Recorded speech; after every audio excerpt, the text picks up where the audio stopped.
How to delete Apple Intelligence data on iPhone.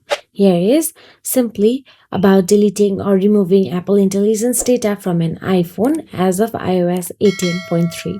So let's get started. First of all you have to do is simply open the Settings app on your mobile device. Once inside the Settings app, scroll down and tap on the Apple Intelligence and Siri option available there.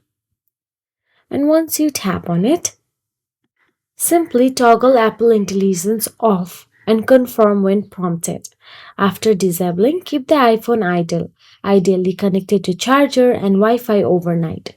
The system tends to clean up the cached AI models assets when not in use. Some user reports that the data disappears only after several days. And that is it. If you found this video helpful, please like, share and subscribe our channel, and thank you so much for watching.